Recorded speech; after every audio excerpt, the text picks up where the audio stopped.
Transformers. Chapter 12, Grimlock Smash. So we were playing as Grimlock then. I think we just didn't have the dinosaur form. And we start this mission now, taking on the insects, the insecticons. Something worth noting here, guys, is the game is going to mandate you turning into the T-Rex. I don't recommend that you do it. If you like it and you're confident with how it moves, feel free to do it. But every time I transformed into the dinosaur, I died. Because it just feels like shit and I couldn't control it and I didn't feel capable, I just hated it. So, if you're wondering like, Chris, why aren't you turning into the T-Rex? It's because I fucking despise it and I would delete it from history. That's why. And this bit here, when you're getting mobbed, this would be easy with the normal Transformers, but here, it's really easy to get your ass beat if you're not careful, because the controls are very specifically... It's almost like they want you to mash, but I don't like doing it. So my favourite way to fight is to just grab the Insecticons and throw them into their friends. You can do the combos, but if you whiff and they start attacking you, they melt you. And this whole level's like this. You're going to move through, you're going to disturb a nest of Insecticons, and you're going to kill them, and you're going to keep progressing. And then you move towards this core at the end where you have to use the dinosaur, sadly. But it's... like, it's not bad, I just don't like it, you know?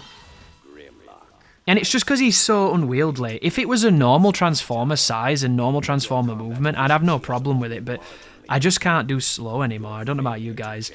Slow, for me, is the ultimate killer of anything in a video game. Because it holds no interest at all to my brain right now. And that was Shockwave, wasn't it? Shockwave and Kickback. Those are the two guys from Transformers Devastation in that one boss fight. I remember those. But this is introducing us to manipulating objects to move on to the next sequence. I've trimmed out most of these moments, but in this particular level, I've kept some of them in for kind of linking the footage. And it is interesting because there's eggs everywhere here. I wonder if that's meant to be an homage to Alien. Do you think you can have eggs in a modern game without somebody comparing it to Alien? It probably can't be done anymore, can it? There are just certain things that have such an effect on culture that they will always go and be the central accusation. But here's the big beetles. So these guys I remember from Devastation as well. And this is quite a dangerous monster, this, because the detection on them is a bit fucking weird. So the idea is, wait for it to charge its blades, and then it rushes you, and you move out of the way, and then you can go and attack it from behind. The best way to kill these monsters, it seems, is to throw other monsters at them. So if there are any other Insecticons in the room, you will trash this dude way quicker than these combos. And it must be said, I do not know the best way to play as these characters, these big ones, because I don't really know their moves, I don't really care to. It's just... the whole thing feels really awkward. So I kept it super basic and just got on with it. Like, I'd love to play this like with a mod that enables me to play as a normal Transformer. And I don't know if it would bust the pacing or whatever, but I wouldn't care because I just want to shoot, man. I came to this game to shoot, not use this.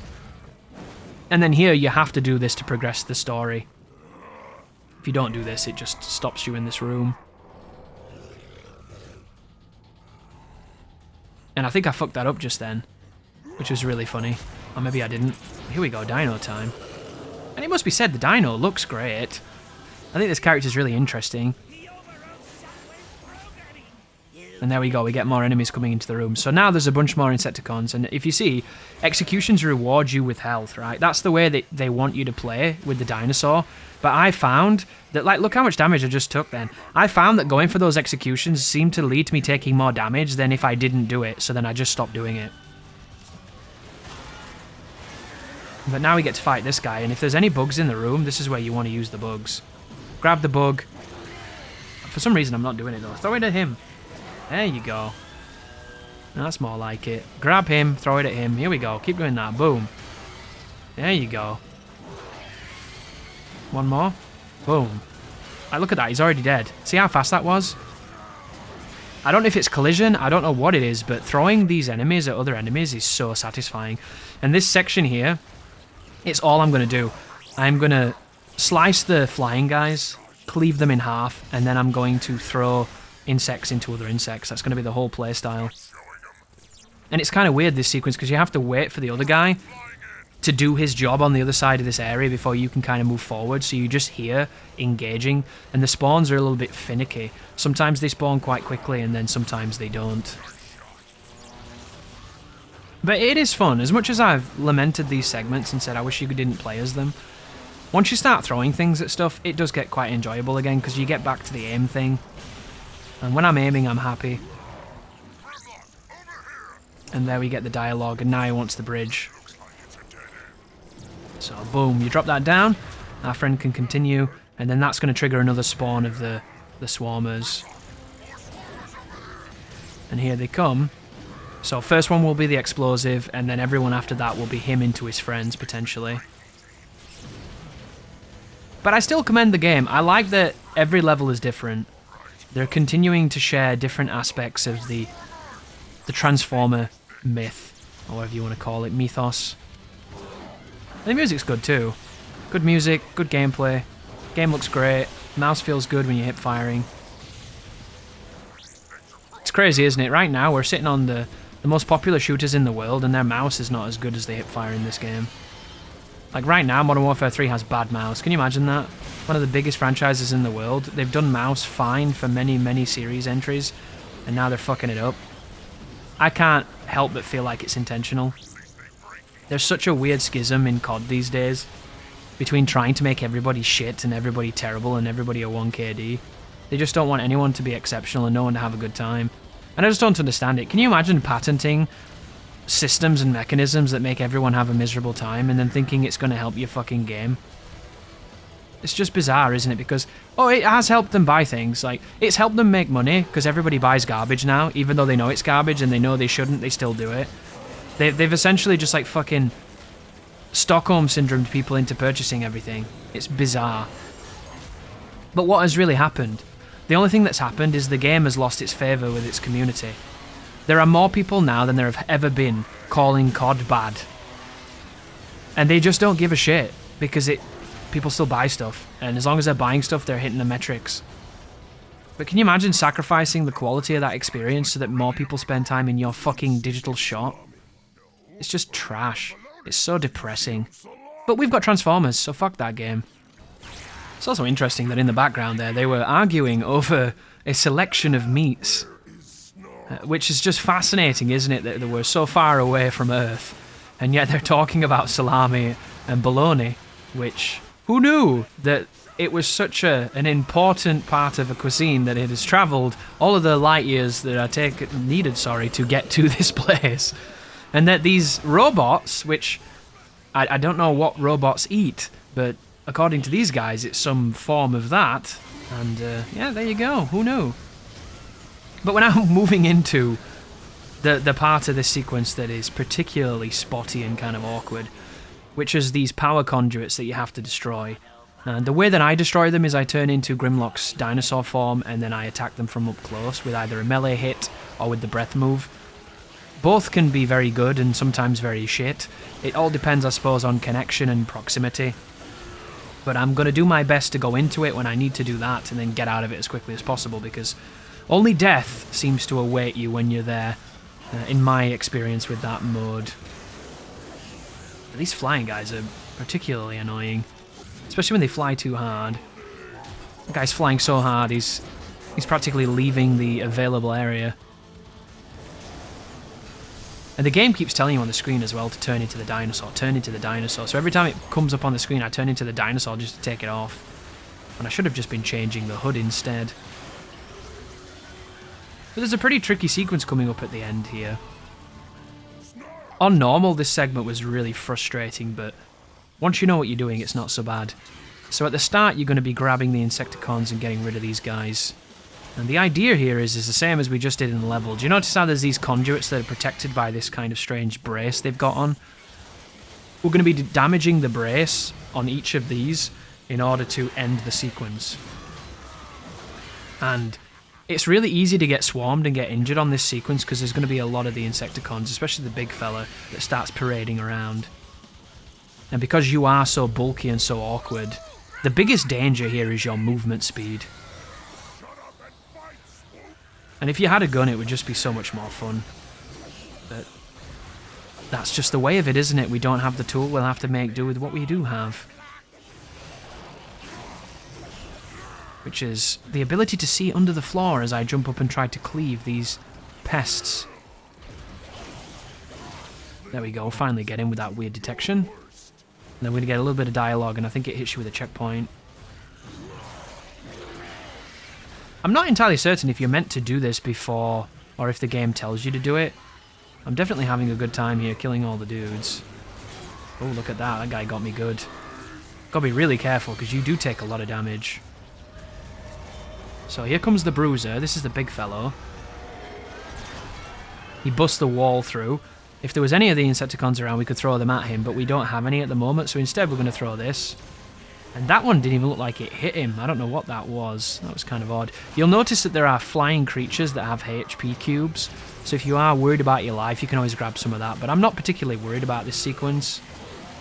Because the checkpoints here are here. They're not the best, but they're not the worst, and I can always use that if I die. But it seems like I'm getting screwed by detection on this moment, but he did die just then, so that was good. And now I'm going to go and get that cube. Because it's just to the side of me. There he is. And that'll give me all my juice back. Look how convenient that was. It's like that little guy in God Hand that goes and brings the bananas for the gorilla. But right now, the snarl is accessible, and now we can start busting it up. So, go up to these components, turn into the dinosaur, and unleash hell on them. So I get point blank, I transform, and now we're going to start whooping ass. So there's the stomp, there's the spin. Stomp into spin seems to get rid of everything. And then we're going to charge over here, stomp, and then spin. That time it didn't quite do it. Boom, I got it on the second bit. You just got to be careful because I'm super pinched here as well. If you're fast enough with your movement on this character, you can do nearly all of them in one activation. The run also counts as damage there, so if you can catch a bit of the run and then do your spin, this is even better actually, this is a bit more optimal. So run into it, then spin, and then be careful here. There's going to be a transition coming up, guys, because one of those beetles came out of the ground and it instantly killed me somehow, and I don't really know how it happened, but it did. So be very, very careful of that. And then once you take them all out, that's the end of him, and then all we need to do now is fly our way out of here. And I do like the idea that they're telling us how to play the game right near the end. Can you imagine you got this far and you didn't know how to press the right mouse? I feel like that's everybody I've ever played with in Battlefield on my team. But this is a cool sequence, lots of colours, and just be careful of the cables, and be careful of the collision too. One of the rough things about high frame rates is it seems to extend collision more than they were designed to ever be. So if you ever get stuck on PC and you can't move through a seemingly open doorway, it might not be your fault, it might be the game having problems with what you're running it on. And it's the first thing I always try. The amount of games I've had that issue with is insane. And I wonder if we'll ever get to the point where we can cure that. I don't even know what the cure would be, but somebody needs to be smart enough to think it up. Because in Max Payne 1, when you activate bullet time and you try to strafe, sometimes you can't strafe because you're just completely colliding on nothing. So you stood there like a dickhead strafing on the spot, and you just get melted in that game because all the bullets are physical based. They're all in the engine for physics, and they're flying towards you at all times, and you need to move in that game. And sometimes not moving is movement in that game, but only if you stop after movement. And that's one of those things where how the hell can you do that if you're just a sitting duck? And the answer's simple, you can't. And that's not a problem you ever had in the original, because that game did not run so good and it wasn't pushing all those frames. But now, we move into another tricky sequence. This segment is only hard because the game's detection is a little too generous. So do you notice how you can break all this environment when you're swinging? You can break the cover and it drops into bits of debris. It's a really nice effect when you start playing because it's like, look at the detail, how cool is that? It's a small touch, but it goes a long way. Sadly, all the debris that you break can be picked up. So when you go to try and grab something you want, it's like trying to get a Pokeball in Smash when there's 50 things littering the floor and you come out with a fucking fire flower and you're like, what are you doing, dickhead? Pick the hammer up, not the wand! And it's the worst feeling in the world. And it happens exactly here, so I'm going to go over here and try and throw things at these targets, and I'm going to pick up everything I don't need to, and I'm going to get in danger because I'm picking up the things I don't want. And it's fucking lame. There's no two words about it. It's just really shit and really lame. And it's unfortunate, but there's nothing you can really do. Unless you're some kind of Transformers master and you never pick up the wrong things. You'll have to leave a comment and educate me, but I got really frustrated in this sequence, and none of this game frustrated me like this did. And it's just because I do not like in games when I try to do something and the game doesn't do what I'm trying to do. So watch this here. Look at that. I just picked up some debris. What is he doing? Like, why would you pick the debris up, you fucking dickhead? Why wouldn't it prioritize the fucking bomb? Prioritize the bomb, you twat. But instead, he's just like, ew, I want a Mars bar, I want a Snicker. Like, no, don't buy the fucking confections, dickhead. This is the kind of guy that goes to a hotel and drinks the tiny bottles and spends like a fucking grand on the tab without realizing. You never drink the tiny bottles, dude. They're never complimentary, they're a rip-off. But once you've got to the core, all you need to do now is run as the dinosaur and get the hell out of there. And there's a handy little timer here showing you how fast you need to be. Do not dilly-dally. Because if you do, you will die. I did die on this segment just to see how much of a threat it really was, and turns out games 10 years ago were actually quite threatening. As opposed to nowadays, where the only threatening thing you'll find about games is the zealous sycophants defending them on Twitter. But get out of there, keep moving, stay the course, and then we will storm directly into the finale of Transformers Fall of Cybertron.